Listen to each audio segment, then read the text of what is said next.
लड़की के हाथ पैर फूल चुके थे। फोन हाथ में था और स्क्रीन पर हान हान का मैसेज चमक रहा था। वो हकबकाते हुए बुदबुदाई, क्या?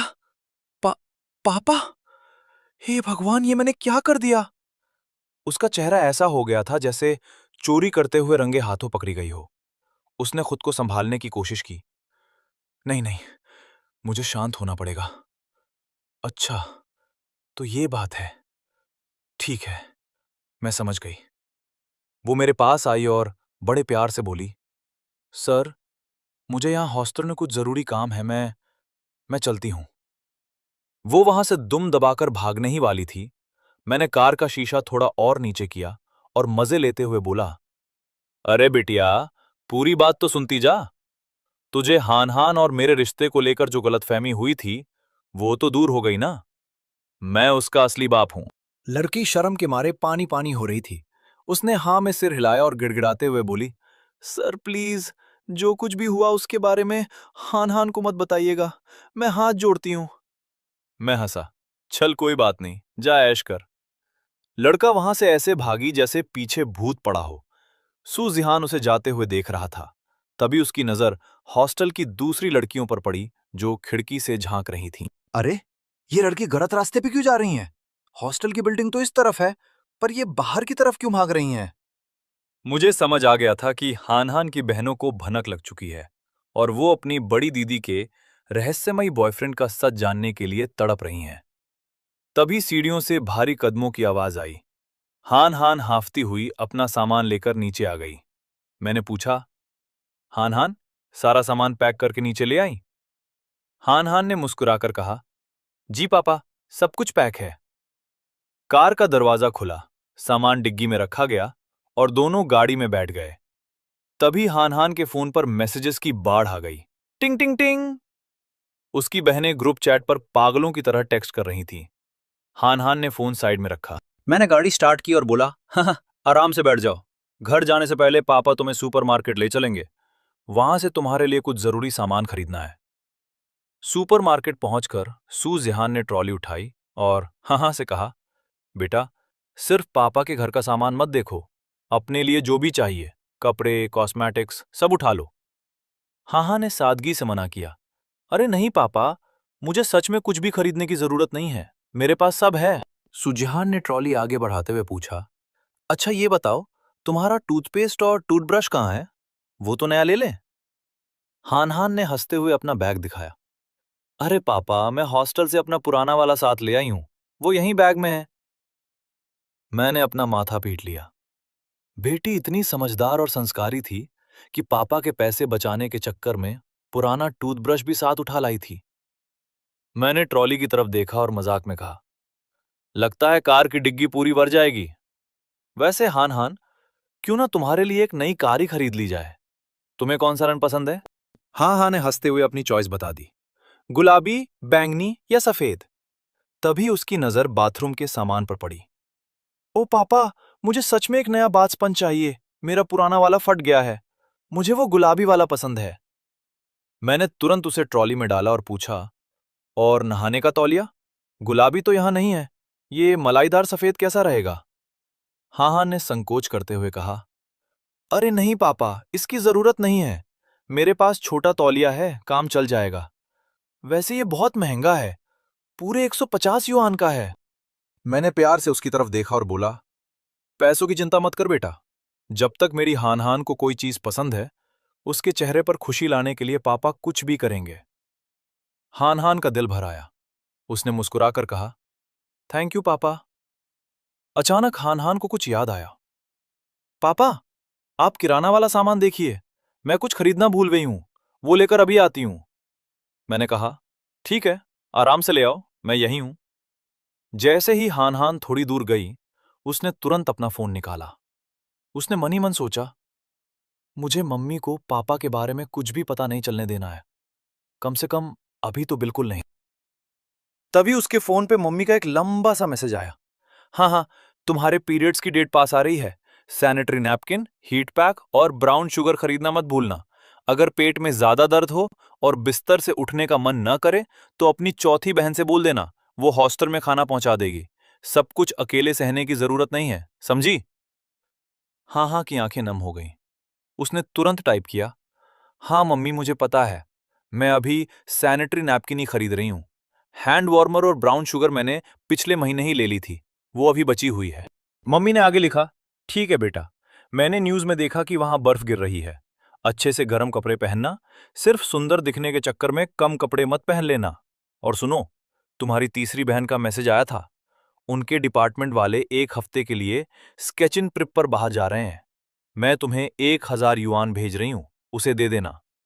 हान हान ने तुरंत जवाब दिया, मम्मी आपको पैसे भेजने की कोई जरूरत नहीं है, मेरे पास पैसे हैं। मैंने शेयर बाजार से काफी अच्छी कमाई की है, तो अपनी तीसरी बहन को ये 1000 युआन मैं खुद अपनी तरफ से दे दूंगी। दूर बीजिंग में बैठी मां ने जब बड़ी बेटी का ये समझदारी भरा मैसेज पढ़ा, तो उनकी आंखों में खुशी के आंसू आ गए। उन्हें अंदाजा भी नहीं था कि उनकी बेटी को उसका करोड़पति पिता मिल चुका है, जो उसकी हर छोटी बड़ी खुशी का ख्याल रख रहा है। मम्मी ने गर्व से मैसेज किया, वाह, ये तो बहुत अच्छी बात है। ठीक है बेटा, अगर कभी भी पैसों की कमी हो तो मम्मी को तुरंत बताना। हान ने मुस्कुराकर टाइप किया, ठीक है मम्मी, मैं अभी बिलिंग की लाइन में हूं, फोन रखती हूं। जैसे ही वे सामान लेकर अपने नए अपार्टमेंट की बिल्डिंग में पहुंचे, सू जिहान को उसका एक पुराना पड़ोसी मिल गया। वो हाथ में कचरा पकड़े हुए था। अरे सूचैन, क्या बात है यार, बड़ा सही इत्तेफाक है। मैं बस नीचे कचरा फेंकने जा ही रहा था, तुम वापस आ गए। मैं तो आज ही यहां शिफ्ट हुआ हूं। पड़ोसी ने सू जिहान की चमचमाती गाड़ी और ठाट बाट देखकर कहा, चलो, आज रात नए घर में आने की खुशी में हमारे यहां ही डिनर पे आ जाओ। हान ने दूर से उस पड़ोसी को देखा और मन ही मन सोचने लगी, लगता है ये पापा के पुराने दिनों के दोस्त हैं, पर अभी हमारा वहां जाना ठीक नहीं होगा। घर पहुंचकर हान तुरंत काम में जुट गई। पापा, लाइए मुझे सफाई करने दीजिए। उधर मैंने किचन में सब्जियां काटने लगा और देखते ही देखते डिनर का समय हो गया। मेज पे खाना सजते ही हान की आंखें चमक उठीं। वाह पापा, ये तो मेरे सारे फेवरेट फूड हैं। आप तो वाकई कुकिंग के भी उस्ताद निकले।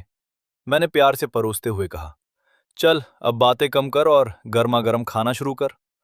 हान ने बीफ का टुकड़ा मुंह में रखते हुए कहा, वाह पापा, ये बीफ कितना लाजवाब बना है। और ये फ्राइड फिश, बाहर से एकदम क्रिस्पी और अंदर से इतनी सॉफ्ट।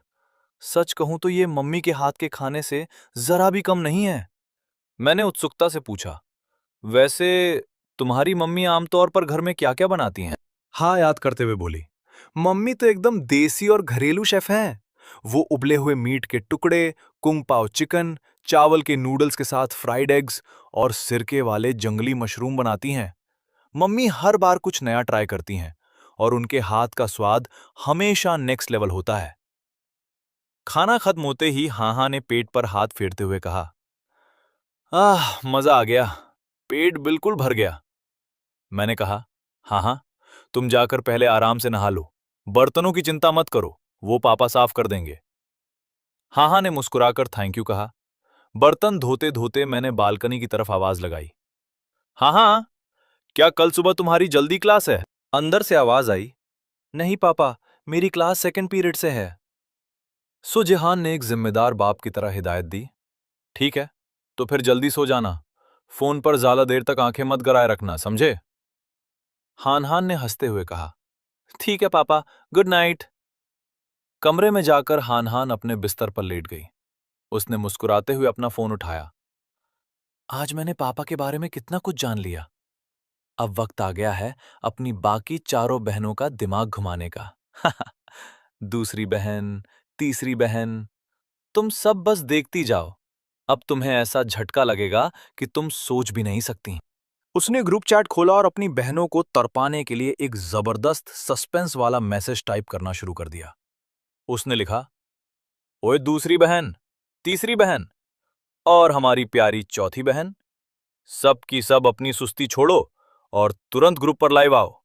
मुझे तुम लोगों को एक ऐसी होश उड़ाने वाली जरूरी खबर देनी है कि तुम सबके पैरों तले जमीन खिसक जाएगी। ग्रुप चैट तो मानो ज्वालामुखी की तरह फट चुका था। उसकी जुड़वा बहनें एक के बाद एक उस पर टूट पड़ी थीं। सबसे पहले दूसरी बहन सू यिनुओ का मैसेज आया, वाह बड़ी बहन, मैं तो तुमसे यही पूछने वाली थी कि तुम्हें इतनी भारी भरकम पॉकेट मनी कहाँ से मिली। मम्मी ने तो तुम्हें देने के लिए सिर्फ 1,000 युआन भेजे थे। पर चिंता मत करो, मैंने मम्मी को बिल्कुल नहीं बताया कि तुम्हारे पास 50,000 युआन से ज्यादा की पॉकेट मनी है, जिसे तुम शेयर बाजार में उड़ा रही हो। देखो मैं कितनी प्यारी बहन हूं ना, तो क्या इस प्यारी छोटी बहन को थोड़ी और पॉकेट मनी नहीं मिलनी चाहिए? जैसे 1,500 युआन? हान हान ने मुस्कुराते हुए ग्रुप पर सच का खुलासा किया। सुनो सब, ये 50,000 युआन पापा ने आज हम पांचों बहनों के लिए दिए हैं। इसी में हमारे रहने सहने का खर्च भी है। यिनियो, तुम्हें 1,500 युआन देने में मुझे कोई दिक्कत नहीं है, लेकिन पैसे संभाल कर खर्च करना। जैसे ही पापा शब्द ग्रुप पर चमका, बाकी बहनों के तो होश ही उड़ गए। तीसरी बहन सुकेक्सिन चिल्लाई, ओ भाई, पापा कितने दरियादिल हैं। उन्होंने हम पांचों के लिए एक साथ 50,000 युआन भेज दिए। इसका मतलब मेरे हिस्से में सीधे 10,000 युआन आए। बड़ी बहन, जल्दी से मेरे 5,000 युआन ट्रांसफर करो। हा। तभी पांचवी बहन सू यूयू ने पासा फेंका। बड़ी दीदी, मुझे पूरे 5,000 नहीं चाहिए। मेरे लिए तो 3,000 ही काफी हैं। मेरा बहुत दिनों से रोस्टेड डक, भुनी हुई बत्तख खाने का मन है। तभी चौथी बहन, जो डॉक्टरी की पढ़ाई कर रही थी, सू यूतोंग, उसने अपनी लंबी चौड़ी लिस्ट भेज दी। दीदी, मुझे अपना सर्जिकल चाकू स्केल्पल बदलना है, कुछ मेडिकल बुक्स और डॉक्यूमेंट्स खरीदने हैं, और हाँ, एक नया लैपटॉप भी चाहिए। मुझे पूरे 10,000 नहीं चाहिए, 9,999 युआन दे दोगी तो काम चल जाएगा। बहनों की उड़ती फरमाइशें देखकर हान हान ने तुरंत अपना बड़ी बहन वाला चश्मा चढ़ाया और कीबोर्ड पर उंगलियां चलाईं। उसने एक एक बहन की क्लास लगाते हुए कड़क मैसेज भेजा। कान खोलकर सुन लो सब, ये पैसा पापा ने हम पांचों बहनों के लिए दिया है। इसका मतलब ये नहीं कि तुम लोग इसे पानी की तरह बहाओगी। एक एक पैसा सोच समझकर खर्च होगा। सुकेक्सिन, तुम्हारे लिए 1,500 युआन बहुत हैं, ज्यादा हवा में मत उड़ो।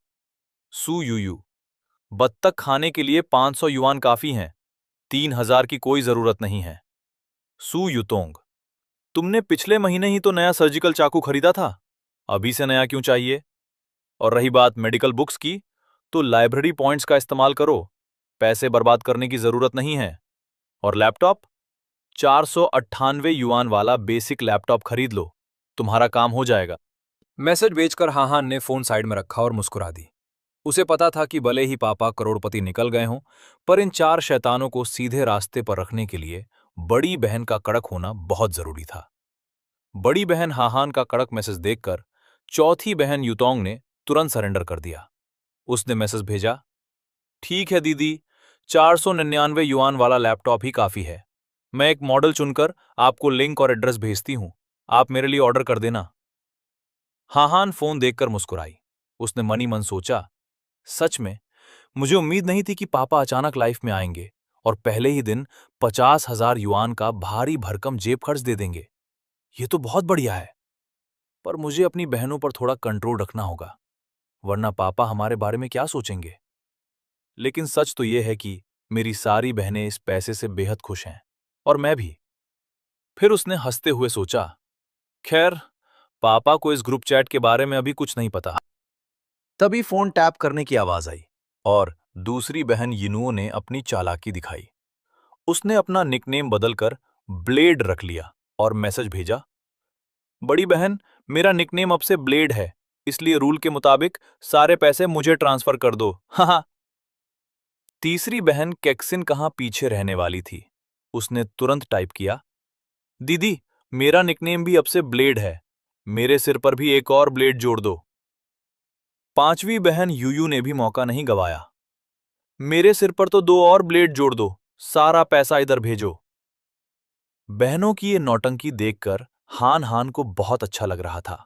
उसने सोचा, भले ही मेरी ये बहनें बेहद शरारती और नौटंकीबाज हैं, लेकिन पापा के दिए जेब खर्च को लेकर उनका ये एक्साइटमेंट देखकर मुझे लग रहा है कि मैं इन चारों को अपनी तरफ करने से ज्यादा दूर नहीं हूं। हमारा फ्यूचर बहुत ब्राइट है। अब बारी हाहा की थी अपनी बहनों से बदला लेने की।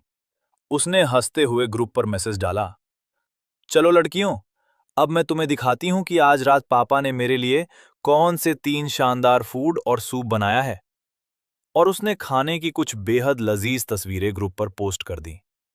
1. पीली शिमला मिर्च के साथ भुना हुआ मिर्दो, चटपटी मसालेदार और खट्टी तली हुई मछली।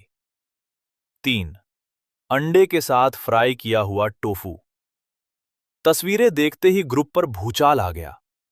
5वीं बहन चिल्लाई, ओ गॉड दीदी, आप कितनी क्रूर हो। मुझे स्क्रीन के पार से ही खुशबू आ रही है। मुझे इतनी जोर की भूख लग गई है कि अब आज रात नींद नहीं आएगी। तीसरी बहन ने अपना दुखड़ा रोया। दीदी, आपको अंदाजा भी है कि पिछले कुछ दिनों से मैं हॉस्टल का कितना फीका और बकवास खाना खा रही हूँ। मैं तो बस फाइनल एग्जाम्स खत्म होने का इंतजार कर रही थी ताकि घर जाकर माँ के हाथ का खाना खा सकूं। पर पापा के हाथ का खाना? वो आगे बोली, अगर मुझे पहले पता होता कि पापा इतना लाजवाब खाना बनाते हैं तो मैं आज रात अपनी स्केचिंग ट्रिप के लिए बिल्कुल नहीं निकलती।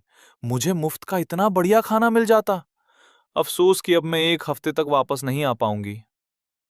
तभी दूसरी बहन यिनुओ ने कहा, बड़ी दीदी, कल सेकंड पीरियड तक आपकी कोई क्लास नहीं है ना? मेरा तो मन मचल गया है। मैं अपने लिए ऑनलाइन पीली शिमला मिर्च वाला बीफ ऑर्डर करने जा रही हूं। यार, मैंने कभी सोचा भी नहीं था कि पापा की कुकिंग इतनी नेक्स्ट लेवल होगी। भले ही मैंने अभी तक इसे चखा नहीं है, पर सिर्फ फोटो देखकर ही पता चल गया है कि स्वाद कमाल का होगा। ग्रुप चैट पर तीसरी बहन का एक और रोता हुआ मैसेज आया। ये तीनों डिश और सूप देखकर ही मुंह में पानी आ गया है। यार, मैं पापा से मिलना तो चाहती हूं, पर मैं जाते ही उनसे खाना नहीं मांगना चाहती। रोते हुए बोली। अपनी बहनों का ये हाल देखकर हान हान का दिल पिघल गया। उसने कमरे से बाहर आकर मुझे बड़े लाड से कहा, पापा, आज रात जो पीली शिमला मिर्च के साथ बीफ बना था वो सच में बहुत ही स्वादिष्ट था। क्या आप कल सुबह इसे थोड़ा और बना सकते हैं? मैं अपनी लाडली की बात कैसे टाल सकता था। मैं मुस्कुराकर बोला, बिल्कुल, मेरी हान हान को पसंद आया है तो पापा कल सुबह इसे दोबारा जरूर बनाएंगे। हाँ हाँ चहकते हुए बोली, थैंक यू पापा। असल में मैं चाहती हूं कि मैं इसमें से थोड़ा अपनी बहनों के लिए भी ले जाऊं ताकि वो भी आपके हाथ का स्वाद चख सकें। मैंने जैसे ही सुना कि उसकी बाकी बेटियां भी उसका बनाया खाना खाना चाहती हैं, उसकी खुशी का ठिकाना नहीं रहा। अरे, तुम अपनी बहनों को भी खिलाना चाहती हो? फिर तो पापा को सुबह जल्दी उठकर थोड़ा और राशन पानी लाना पड़ेगा। मैं कल सुबह ही और किराने का सामान ले आऊंगा। हाँ हाँ ने हिसाब लगाते हुए कहा, ठीक है पापा, तो जो 3 व्यंजन आज रात बने थे उनके 3 और हिस्से बना लेंगे। मेरी तीसरी बहन तो स्केचिंग ट्रिप के लिए बीजिंग से बाहर गई है, तो वो अभी नहीं खा पाएगी। सुजिहान ने उसके सिर पर हाथ रखा। ठीक है बेटा, अब तुम जाकर आराम करो। Good night. गुड नाइट पापा। अगली सुबह सुजिहान जल्दी ही सुपरमार्केट पहुंच गया। वो ट्रॉली लेकर सामान ढूंढ ही रहा था कि अचानक सामने एक खूबसूरत महिला आ गई। दोनों की नजरें मिली। सुजिहान ने झिझकते हुए कहा, हाय। महिला ने भी थोड़ा शर्माते हुए जवाब दिया, हाय, मैं यहां कुछ सामान खरीदने आई हूं। मैंने मुस्कुराकर पूछा, आप भी सुबह सुबह शॉपिंग पर निकली हैं? महिला बोली, हाँ, मैं आज अपनी बेटियों के लिए दोपहर का खाना बनाने का सामान लेने आई हूं। तभी पास के एक रैक के पीछे से एक लड़की ये सब देख रही थी। वो कोई और नहीं, मेरी दूसरी बेटी सु यिनुओ थी। यिनुओ का दिल जोर जोर से धड़क रहा था। उसने मन ही मन सोचा, ओ माय गॉड, ये तो पापा है। मेरा दिल कर रहा है कि मैं अभी भागकर जाऊं, पापा के गले लग जाऊं और उनके हाथ का बना खाना खाऊं। मैं अभी उन्हें बता देना चाहती हूं कि मैं उनकी दूसरी बेटी सु यिनुओ हूं। पर नहीं, मुझे खुद को रोकना होगा। आज मैंने बहुत अजीब और ढीले ढाले कपड़े पहने हैं। अगर मैं इस हालत में पापा के सामने गई तो उन्हें अपनी बेटी को देखकर बहुत बुरा लगेगा। मुझे पहले कपड़े बदलने होंगे। यिनुओ वहां से पीछे हटने ही वाली थी कि तभी कॉलेज का एक लड़का उसके सामने आकर खड़ा हो गया। उसने आवाज दी, सु यिनुओ। यिनुओ चौंक गई। मैं? लड़के ने दूर खड़े सु जिहान की तरफ इशारा करते हुए गुस्से से पूछा, सु यिनुओ, वो कौन है? तुम उस आदमी को इस तरह क्यों देख रहे? यिनुओ चिढ़ गई। इससे तुम्हें क्या फर्क पड़ता है कि वो कौन है? ये मेरा पर्सनल मैटर है, समझे? लड़के ने उसका हाथ रोकने की कोशिश की और बोला, फर्क पड़ता है, क्योंकि मैं तुम्हें पसंद करता हूं, और मैं बिल्कुल नहीं चाहता कि तुम उस अमीर और बूढ़े आदमी के बहकावे में आओ।